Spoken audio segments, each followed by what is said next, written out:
श्रोताओं, मेरा डॉक्टर अशोक कुमार का आपको सादर प्रणाम। मार्कंडेय पुराण से संबंधित अपनी पूर्व कथा में मैंने आपको बताया था कि एक बार जब जैमिनी ऋषि महाभारत संबंधित अपने कुछ प्रश्नों को पूछने के लिए मार्कंडेय ऋषि के आश्रम में गए, तो मार्कंडेय ऋषि ने उन्हें सलाह दी कि वो विंध्याचल पर्वत पर जाएं और वहाँ की कंदरा में जो 4 विद्वान पक्षी निवास करते हैं उनसे जाकर अपने प्रश्न पूछे। मार्कंडेय ऋषि ने इन विद्वान पक्षियों के जीवन की पूरी कथा जो है जैमिनी ऋषि को बताई और सुनाया कि किस प्रकार तिर्यक योनि में जन्म लेने के बाद भी ये चारों पक्षी मनुष्य की वाणी बोलते हैं और किस प्रकार इन्होंने धर्मशास्त्रों का ज्ञान प्राप्त किया। ये सारी कहानी सुनने के बाद जैमिनी ऋषि जो है विंध्याचल पर्वत की ओर चल दिए और उस कंदरा के पास तक पहुंचे जहां पर इन चारों पक्षियों का निवास स्थान था। अभी जैमिनी ऋषि कंदरा से कुछ दूरी पर ही थे कि उनके कानों में वेद मंत्रों का बहुत ही सुंदर पाठ करते हुए इन पक्षियों की आवाज़ सुनाई दी। ये इतनी शुद्ध भाषा में, संस्कृत में वेद मंत्रों का उच्चारण कर रहे थे कि जैमिनी ऋषि को बड़ा आश्चर्य हुआ। इनके उच्चारण में जरा सी भी त्रुटि नहीं थी और बड़े मधुर कंठ से ये जो हैं वेद मंत्रों का पाठ कर रहे थे। जैमिनी ऋषि सोचने लगे कि सरस्वती ही ऐसी विद्या है जिसको कोई चुरा नहीं सकता। एक दिन बंधु बांधव, धन दौलत सब समाप्त हो सकती है, लेकिन मनुष्य द्वारा अर्जित की गई जो सरस्वती विद्या है वो हमेशा उसके साथ रहती है। ये विचार करते हुए जैमिनी ऋषि ने उस कंदरा में प्रवेश किया जहाँ इन विद्वान पक्षियों का निवास स्थान था। इन पक्षियों को देखकर जैमिनी ऋषि ने कहा कि पक्षियों, आपका कल्याण हो। इनको आशीर्वाद दिया और कहा कि मुझे व्यास मुनि का शिष्य जैमिनी समझिए। आप अपना परिचय दिया।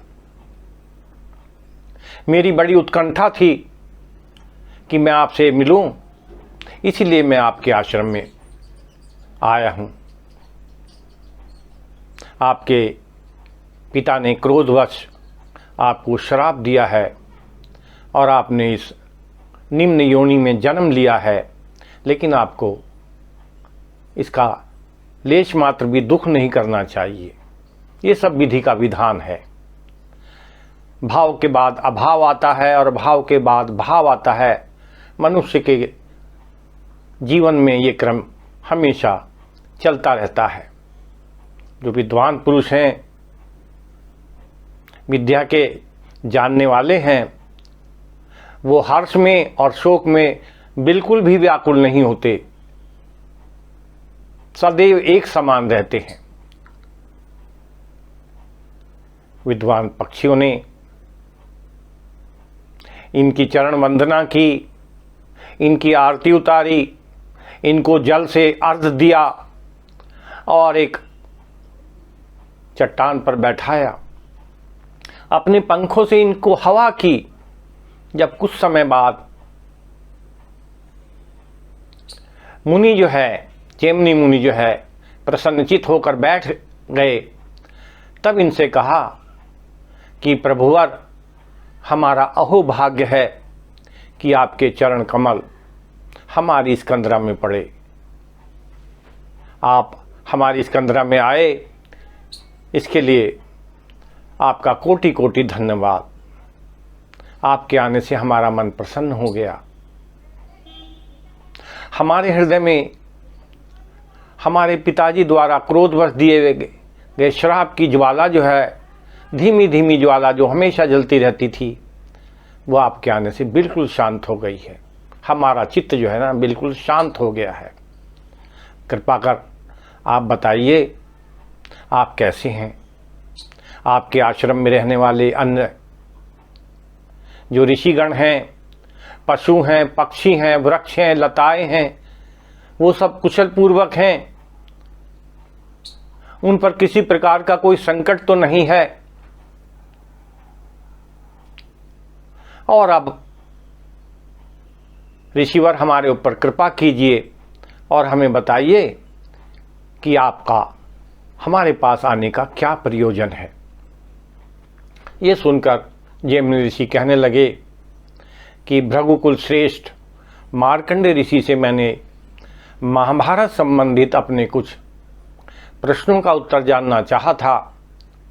उन्होंने मुझे ये सलाह दी कि मैं आप लोगों के पास आऊं, इसलिए मैं महाभारत संबंधित जो मेरे प्रश्न हैं, मेरी शंकाएं हैं, उनका उत्तर जानने के लिए मैं आपके पास आया हूं। ये सुनकर पक्षी कहने लगे, हम इस बात की कोई आपको निश्चित रूप से नहीं कह सकते कि हम आपके प्रश्नों का उत्तर दे ही पाएंगे या नहीं, लेकिन यदि ये हमारी बुद्धि में हुए तो हम आपकी शंकाओं का समाधान जरूर करेंगे। ऋषिवर बताइए कि महाभारत संबंधित आपकी क्या शंकाएं हैं, कौन कौन से प्रश्न हैं जिनका उत्तर जानने के लिए आप हमारे आश्रम में आए हैं। जैमिनी ऋषि ने कहा कि मेरा पहला प्रश्न महाभारत के बारे में है कि सृष्टि के जो रचयिता हैं, पालनहार हैं, संहारक हैं, निर्गुण हैं, उन विष्णु भगवान ने एक मनुष्य के रूप में क्यों जन्म लिया। मेरा दूसरा प्रश्न है कि द्रौपद नरेश की जो पुत्री है कृष्णा, वो अकेली ही 5 पांडवों की महारानी कैसे बनी। और मेरा तीसरा प्रश्न है कि पांडवों के 5 पुत्र जिनका अभी विवाह भी नहीं हुआ था, वो अकाल मृत्यु को कैसे प्राप्त हुए। उनकी रक्षा का भार जो था 5 पांडवों के ऊपर था, लेकिन वो असहायों की तरह मारे गए, अनाथों की तरह मारे गए, जैसे उनकी रक्षा करने वाला इस संसार में कोई ना हो। ये मेरे 3 प्रश्न हैं। ये प्रश्न सुनकर पक्षियों ने सबसे पहले भगवान विष्णु की आराधना की, तत्पश्चात चारों वेदों के मंत्रों का उच्चारण कर अपनी वाणी को शुद्ध किया। उसके पश्चात ब्रह्मा जी की स्तुति की, भगवान शिव की स्तुति की, और उसके बाद कहने लगे कि ऋषिवर आप अपने पहले प्रश्न का उत्तर हमारे मुख से सुनिए। भगवान विष्णु जो हैं, यही सब कारणों का कारण हैं। सृष्टि के रचने वाले, सृष्टि का पालन करने वाले और सृष्टि का संहार करने वाले, ये जो भगवान विष्णु हैं, ये सगुण रूप में भी हैं और निर्गुण रूप में भी हैं। यही जो हैं ब्रह्मा जी और भगवान शिव की उत्पत्ति का कारण है। इन्हीं के शरीर से ब्रह्मा जी की उत्पत्ति हुई, भगवान शिव की उत्पत्ति हुई। भगवान विष्णु का जो पहला रूप है वो अत्यंत शुद्ध रूप है। ये जो शुद्ध रूप है, ये ज्योतिपुंजों से भरा हुआ है। जो योगी लोग हैं उनकी परानिष्ठा यही रूप है, अर्थात योगी लोग जो हैं भगवान विष्णु के इसी रूप का दर्शन करने के लिए तपस्याएं करते हैं, योग करते हैं, जो ये शुद्ध रूप है भगवान का। इसी को वसुदेव कहा गया है। ये हमसे बहुत दूर भी है और हमारे बहुत नजदीक भी है। भगवान का जो दूसरा रूप है वो शेष रूप है, उसका नाम है शेष। वो पाताल में निवास करते हैं और अपने मस्तक पर जो है पृथ्वी को धारण किए हुए हैं। ये तिर्यक रूप प्रभु का तामसी रूप है। और प्रभु के इन दोनों रूपों को अहंकार और ममता के रहते हुए प्राप्त नहीं किया जा सकता।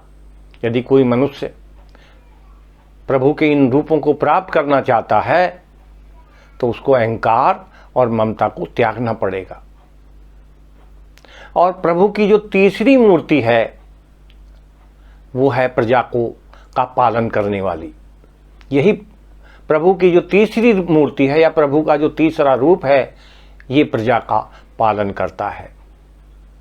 ये देखता है कि संसार में धर्म की व्यवस्था हो, कहीं भी अधर्मी असुर जो हैं वो धर्म का पालन करने वाले देवताओं को, मनुष्यों को, साधु महात्माओं को परेशान ना करें, उनको हानि ना पहुंचाए। जब जब आवश्यकता होती है भगवान विष्णु तरह तरह के अवतार लेकर इन असुरों का वध करते हैं, केवल इसलिए कि तीनों लोकों में धर्म का उदय हो और अधर्म का नाश हो। जब जब भी धर्म का ह्रास होता है और अधर्म का उद्भय होता है, भगवान जो है विभिन्न रूपों में, विभिन्न अवतारों में जन्म लेते हैं। भगवान ने मत्स्य रूप का अवतार लिया और जब मनु, जो पहले वैवस्व ऋषि थे, मनु थे, एक बहुत भयानक बाढ़ में घिर गए, वेदों का भी ह्रास होने लगा, वेद भी लुप्त होने लगे और जो फलों, सब्जियों और अन्न के बीज थे वो नष्ट होने लगे। तब विष्णु भगवान ने मत्स्य अवतार धारण किया और मनु की रक्षा की, चारों वेदों की रक्षा की, उनको ब्रह्मा जी के मुख में स्थापित किया और ये जो अनाज के बीज थे इनकी रक्षा की। एक बार हिरण्यवाक्ष नाम का एक असुर था, वो पृथ्वी को लेकर पाताल में चला गया। भगवान विष्णु ने वराह अवतार धारण किया और उस राक्षस से युद्ध किया। कहते हैं 1000 वर्ष तक हिरण्यवाक्ष से और भगवान विष्णु का युद्ध ये 1000 वर्ष तक चला था। उसको मार के भगवान विष्णु वराह अवतार के रूप में समुद्र तल से जो है पृथ्वी को निकाल के लाए और इसको भूमंडल में स्थापित किया। भगवान ने ही हिरण्यवाक्ष राक्षस को मारा, हिरण्यकश्यप को मारा नरसिंह अवतार लेकर। उसके बाद हयग्रीव का अवतार लेकर मधु और कैटभ नाम के 2 भयानक राक्षसों की हत्या की। परशुराम का अवतार लेकर कार्तवीय अर्जुन को मारा और कच्छप अवतार लेकर जब समुद्र का मंथन चल रहा था तो मंदराचल पर्वत की रई बनाई गई थी। जब ये समुद्र में डूबने लगी और समुद्र मंथन में व्यवधान उपस्थित हो गया तो भगवान ने कच्छप रूप धारण किया और इस मंदराचल पर्वत को अपनी पीठ के ऊपर धारण किया और इस प्रकार वो समुद्र मंथन का कार्य पूरा हुआ। तो जब जब भी देश में अधर्मियों की, असुरों की संख्या बढ़ जाती है, विष्णु भगवान अवतार लेते हैं। ये लोग, सारे देवता लोग जब एक बार भगवान विष्णु के पास रावण के विरोध में रावण को नियंत्रित करने के लिए गए तो भगवान विष्णु ने कहा कि रावण को मारना आप अकेले किसी भी देवता के बस के बाहर है। और भगवान ने देवताओं को सलाह दी कि वो या तो खुद अवतार लें या अपने तेज से योद्धाओं की उत्पत्ति करें, तभी सब लोग मिलकर रावण को मार सकते हैं। और विष्णु भगवान ने स्वयं अवतार लिया राम के रूप में, ब्रह्म विद्या के रूप में सीता ने अवतार लिया, और भगवान शिव के जो प्रमुख गण थे नंदी, उन्होंने हनुमान के रूप में अवतार लिया। इस तरह बहुत सारे देवताओं ने या तो स्वयं अवतार लिया और या अपने तेज से योद्धाओं की उत्पत्ति की, और सब ने मिलकर रावण का वध किया। और इसी तरह ये पक्षीराज कहने लगे कि आजकल महाभारत काल में भगवान विष्णु ने भगवान कृष्ण के रूप में जन्म लिया है। तो हे जैमिनी, जब भी पृथ्वी पर धर्म का नाश होता है और अधर्म की उत्पत्ति होती है, भगवान जो है सगुण रूप में जन्म लेते हैं। ये आपके पहले प्रश्न का उत्तर हुआ। आपका जो दूसरा प्रश्न है कि 5 पांडवों की जो महारानी थी, राजा द्रौपद की पुत्री कृष्णा, वो अकेले ही 5 पांडवों की महारानी कैसे बनी? तो इस संबंध में हम आपको एक कथा सुनाते हैं कि त्वष्टा प्रजापति के पुत्र थे विश्वरूप, जो इंद्र के राज पुरोहित थे। ये इंद्र के लिए हवन और अग्निहोत्र करते थे। इंद्र को ये सूचना मिली कि ये जो विश्वरूप है, ये जब देवताओं की आहुति होती है तो मंत्रों का उच्चारण बहुत धीमी गति से करते हैं, और जब असुरों की आहुति होती है तो मंत्रों का उच्चारण बहुत तेजी से करते हैं, बहुत जोर से बोलते हैं, जिसका परिणाम होता है कि देवताओं को उनका पूरा भोजन जो यज्ञ में आहुति देकर दिया जाता है वो नहीं पहुंचता, और असुरों को उनका पूरा भोजन मिल जाता है। इसी के क्रोध में आके एक दिन इंद्र ने विश्वरूप की हत्या कर दी। इंद्र को ब्राह्मण हत्या का दोष लगा, और इंद्र का बहुत सारा जो तेज था, बल था, वो जो है धर्मराज के शरीर में प्रवेश कर गया। काफी तेज निकल गया इंद्र का। त्वष्टा प्रजापति को जब ये पता लगा कि उनके पुत्र की इंद्र ने हत्या कर दी है, तो उन्हें बड़ा क्रोध आया। वो बहुत बड़े तपस्वी थे। उन्होंने अपने केशों से जो जटाएं थी उनको खोल लिया और उनसे बाल खींच के चिल्लाकर कहा कि आज सारे तीनों लोगों के देवताएं और इंद्र भी आज देख ले कि मेरे अंदर कितना पराक्रम है, कितना बल है। और ये कहकर उन्होंने अपने जो बाल था, जटाओं से उन्होंने तोड़ा था, उसको एक विशाल अग्निकुंड में डाल दिया। जैसे ही उनका बाल उस विशाल अग्निकुंड में जला, एक बहुत भयानक राक्षस की उत्पत्ति हुई, जिसका नाम वृत्रा रखा गया। जो ये वृत्रासुर था, बड़ा विशाल शरीर का था, और जैसे ही इसका जन्म हुआ, ये इंद्र को मारने के लिए चल दिया। इंद्र को जब इस बात का पता चला तो इंद्र भयभीत हो गया। वो दौड़ा दौड़ा सप्त ऋषियों के आश्रम में गया, वहां छिप गया और सप्त ऋषियों से कहा, किसी तरह आप मुझे जो है इस वृत्रासुर राक्षस से बचाइए। सप्त ऋषियों ने इंद्र और वृत्रासुर के बीच में संधि करा दी।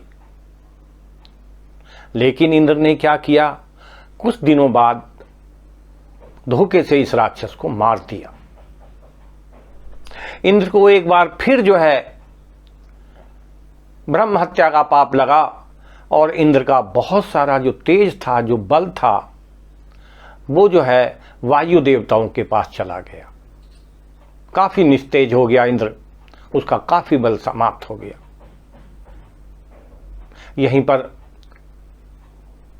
इंद्र के पापों का अंत नहीं हुआ। इंद्र ने एक और पाप किया।